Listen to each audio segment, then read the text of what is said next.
Okay, here we are. We've been off for a couple months.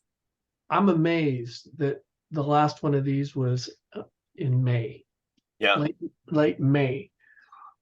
And, it's like we've been, I mean, I think that's the first real break that we've had ever in the last 4 years. So 2 months, I think one of those months was my fault. Or, what happens is you kind of get to the end and then you got to struggle to find a time before the end of the month. But we didn't do that this month. It's only the 31st of August, right?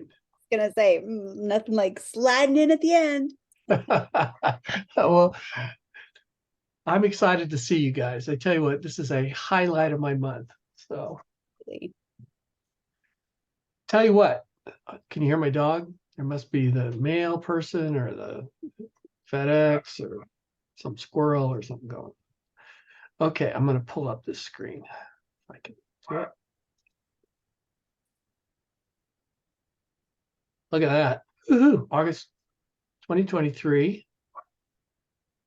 And 35. Wow. 35. Wow. Our first one was September 2019. We first started recording in May 2020. For anybody out there watching or listening to this tape, because I can see you, we don't really try to market this stuff, but if you ever want to share it with other people, if you watch it and you haven't shared it with someone, please do. We'd love to have people do it because we just love it. And you can see all of our old haikus recordings right here. So who wants to go first? I see my name there. I can do it, but it doesn't matter. Makes sense to me. Your name's always first, Amy, because you're first among equals. Now, this is the only one we have for you this month, right? Just this one? Yes. Okay. You're on. All right. So it's solstice. Summer solstice morn, otter, blue heron, marmot. We greet the season. And were you the artist? I swear, I love these pictures. I mean, I found them on Canva and put them together. It's a creative process to find how things fit together. It is, yes. I just loved it. I just loved this, the picture and everything about it. So I'll leave it at that for the moment. Good. So who wants to start? Davin, you want to or me? Sure, I'll start. Okay. There's a chill in the Midwestern air these days, the harbinger of fall and the beauty of the shimmering foliage and football, of course.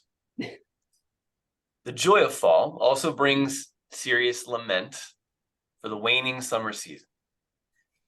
Amy's haiku is bittersweet, capturing the aliveness generated by summer's warmth, the activity enabled by longer, sunnier days. It's a special kind of liveliness that June possesses and always seems to be a little bit fleeting once July and August hit. It represents potential and possibility, especially in the morning. The morning of June 21st is always a very special morning. Nice. Thank you. Thank you. All right.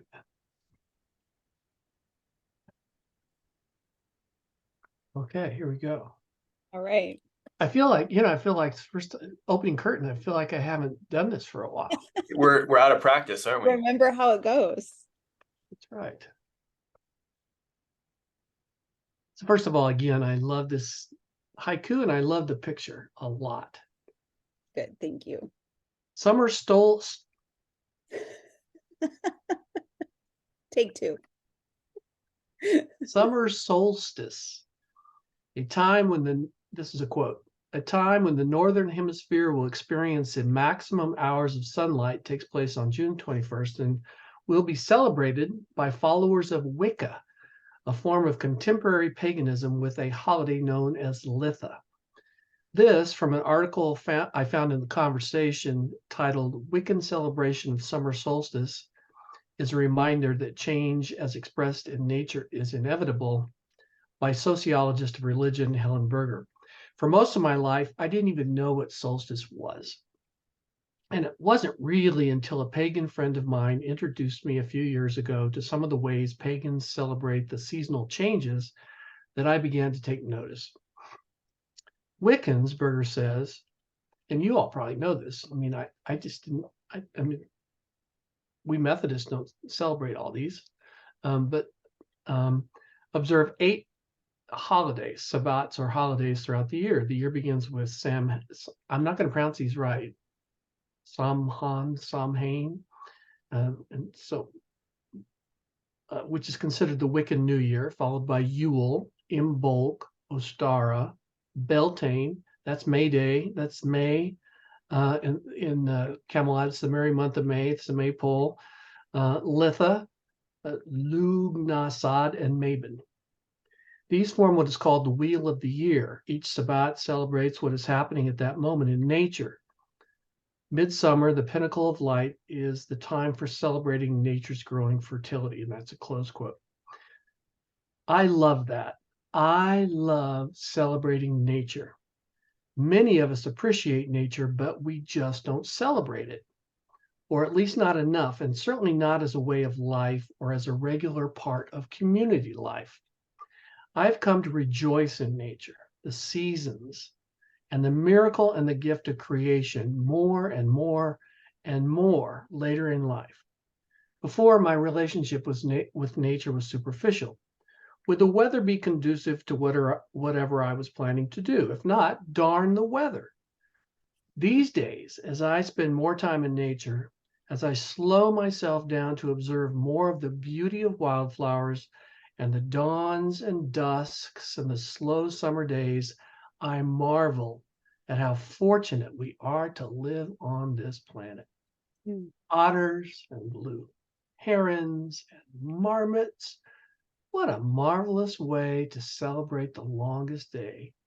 Amy's haiku made my day. I love that. All of that. It's so interesting I didn't know about all the pagan Wiccan celebrations. Have to It's learn more. interesting, unless you have a pagan friend, or Yeah. you run into stuff like that, you just, it's like anything that's outside your line of sight. Right. And it's so rich. I actually went to I think it was a Yule celebration with the Wiccan community years ago with my friend, and that was just so marvelous, celebrating the Yule and the nature and the changing of the season. And now, of course, I see a lot of connections with things that we do, and of course, a lot of these are the Catholics picked up. And now I'm rambling. So anyway, I think it's sorry. It's good. So, all right. I found myself in Idaho Falls, Idaho on the morning of the first day of summer this year. Our hotel was along the river. I rose early for a solstice walk along the river. I wanted to greet the sun on the day it was the furthest from Earth and began its slow rotation back. As I made my way down the river walk, I found a small outcropping of rocks along the river. There was a marmot poking out of her home among the rocks, finding her breakfast between the grass and the rocks at the edge of the river. Directly across the wide river, a blue heron stood on a twin rock to mine, engaged in her own morning rituals. Maybe she too was there to greet the solstice sun. When the heron took flight, a sleek, long, brown body slid onto the twin rock. I rubbed my eyes, trying to make sense of what I was seeing. It was a river otter, relatively common to the rivers in eastern Idaho. All of this was within minutes of the sunrise on the longest day of the year. I love these moments that sneak up on me unaware, when the unexpected taps me on the shoulder and whispers in my ear, "Look." There were other walkers out that morning. They were moving fast, getting a morning walk in before the demands of the day took over. Maybe someone noticed the marmot breakfasting, paused to let their eyes adjust to see the heron, or rubbed their eyes to make sure the lump on the rock was indeed an animal, not just morning light playing games. But did any of them see all three?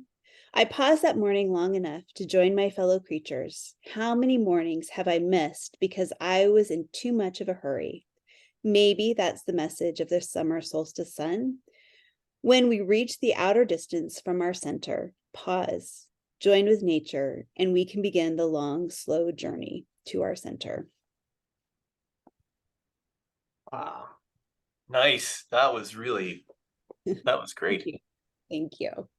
It That was so excellent. fun to see an otter. I was so not expecting that in the middle of a city to find an otter. So I'm not even sure I'd recognize an otter versus a beaver or a marmot or any of those things. I'm just not, I had to look them up. I've never been a nature person. And so it's just, I love it. I mean, I love learning this stuff these days. I learned that there are river otters in eastern Idaho. I didn't know that. I did see beaver the next day and I could tell them apart. The beaver was much bigger. So They used to build dams in the little creeks in Kansas by my grandfather's farm, which was pretty cool. Okay, onward. You know, I'm stretching this out because I like it so much and I miss you so much. I'm just going to keep rambling here. we love it. We love it. It's good. Okay.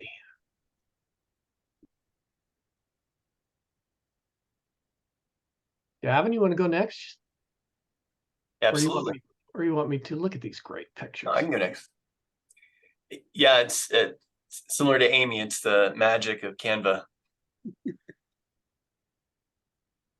Do you know what library that is? I think I thought it was the New York Public Library reading room. It reminds me of that, which I mean, it's a gorgeous room. I think I'm right about that. I believe you. I don't know any better or different.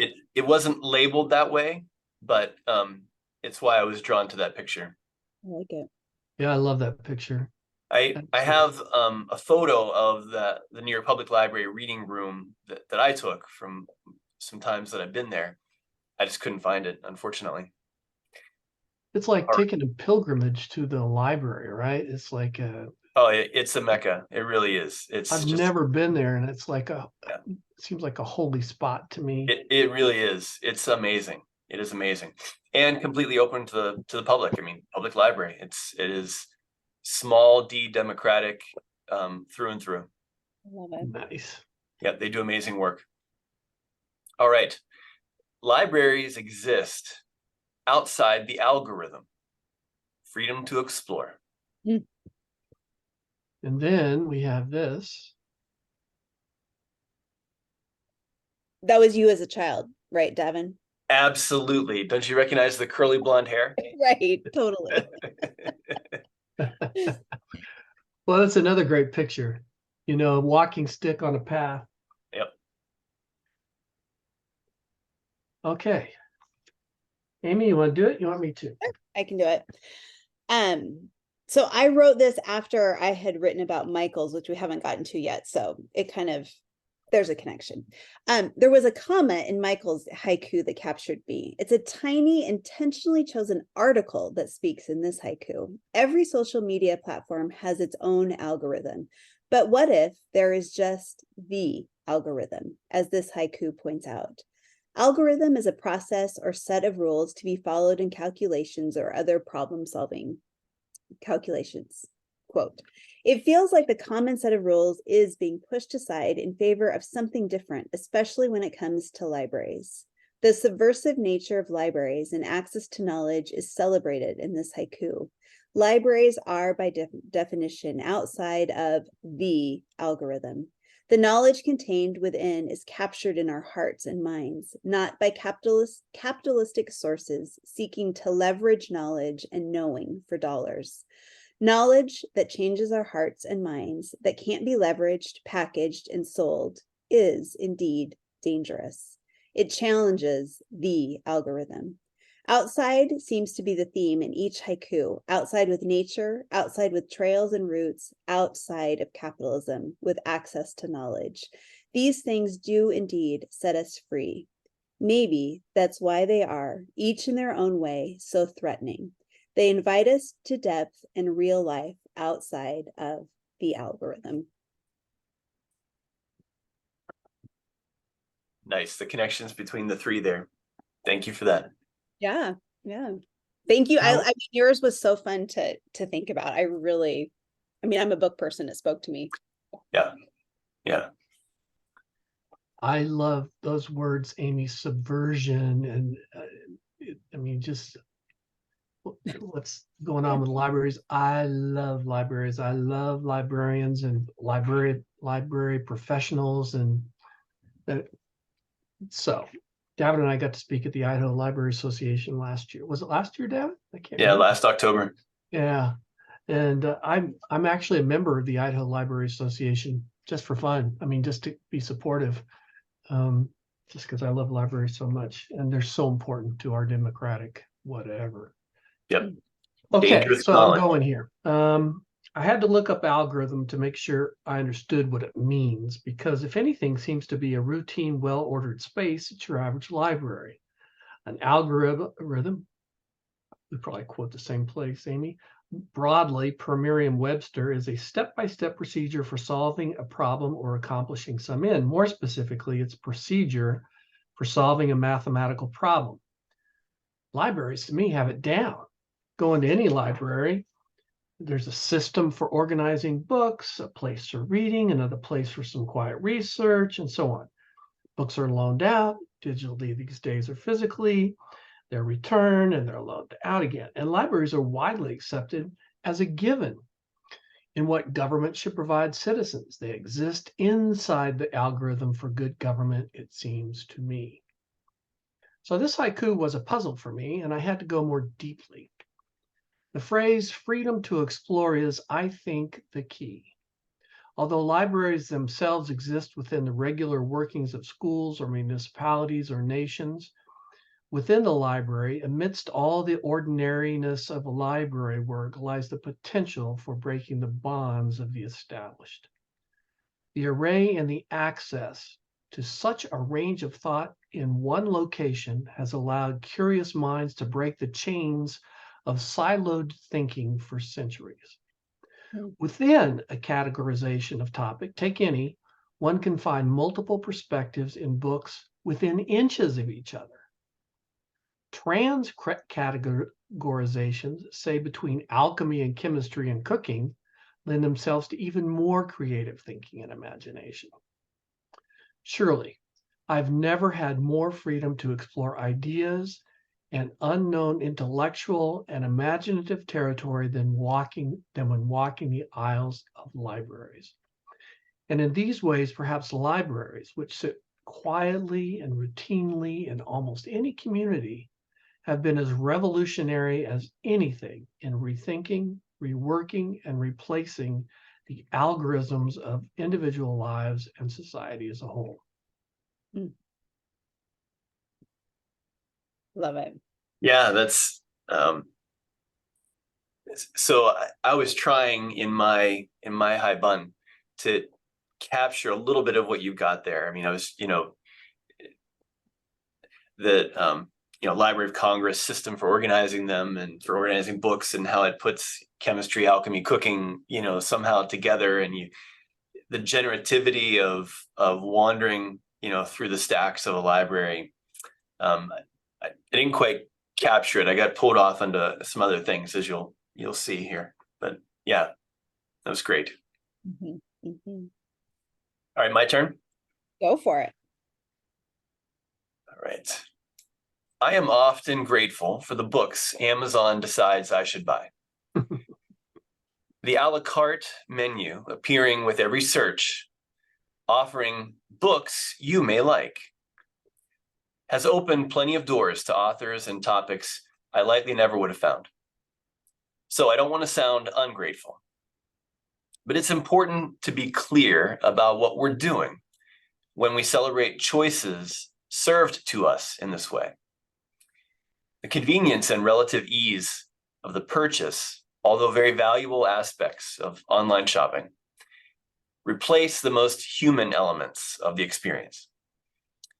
The freedom of ever expanding predetermined choices is a very limited kind of freedom. Rather than being served a predetermined series of options, we could use our creative capacities to explore and to construct choices. On the face of it, going to the library to explore more serendipitously and indeterminately is a much heavier lift than shopping on Amazon. But it's a much fuller and complete kind of freedom. In the world of books, a world I love, libraries really offer this thick kind of freedom in much better ways.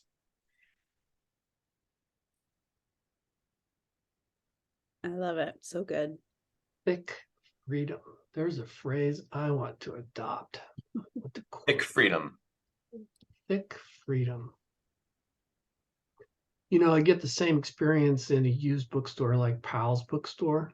Yeah. You know, you walk through the aisles and it's just, you know, so my family, I'll drive them crazy, you know.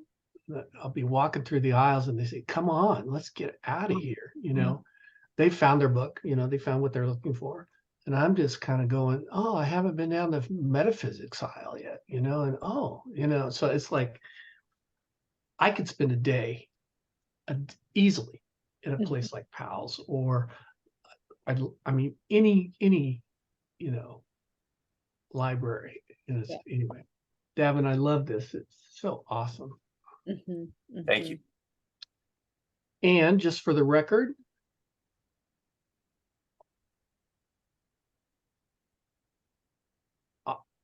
our local libraries in various communities around the country are, I believe, under siege. And it's up to all of us who love libraries to continue to support our libraries and librarians. So that's my editorial comment for the day.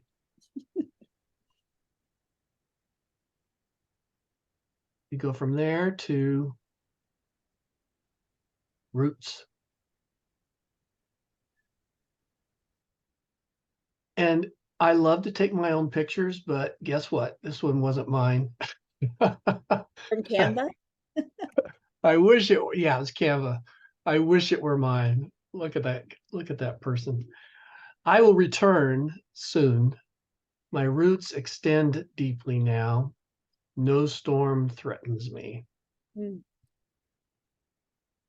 then the other side is a picture I took on the path to Stack Rock. What an awesome hike that was. And these are all haikus, by the way. Anyway, they're not really haikus because they're just words on page, but they're all in haiku format. I like them. Okay. Great picture. Yeah. Who wants to go? Go ahead. Jumping up. Okay. Oh. The comma between return and soon sparkled, but why the comma? The comma feels unexpected, poignant, and of course, purposeful. I will return soon, a promise punctuated with a timeline. I've left places and people and said, see you soon. I've known as I said the words, I didn't mean it. It was a nicety, the right thing to say, not a promise.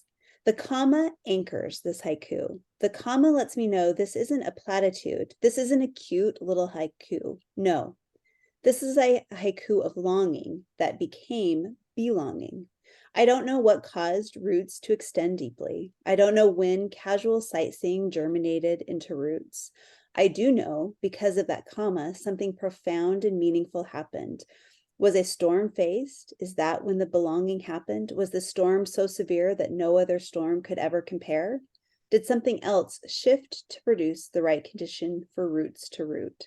I don't know, but I do know the writer will return, and soon. No cute little haiku, huh? No cute little haiku.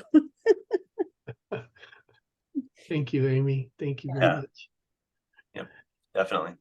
Dr. Karchelman, sir.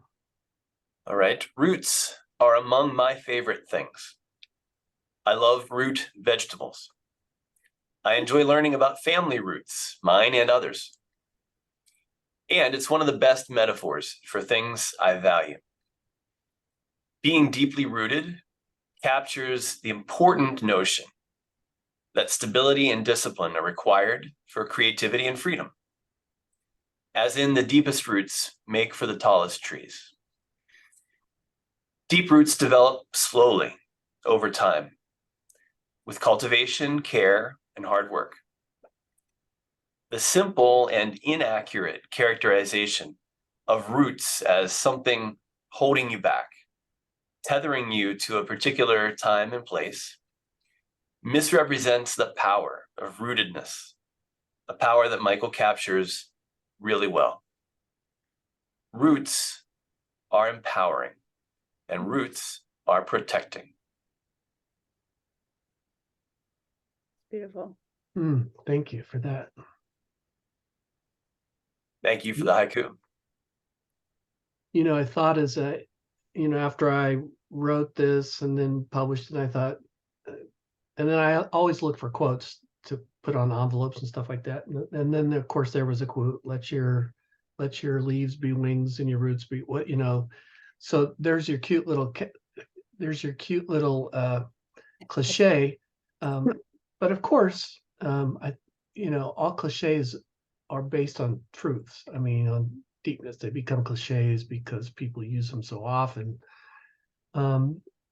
So, I love roots too.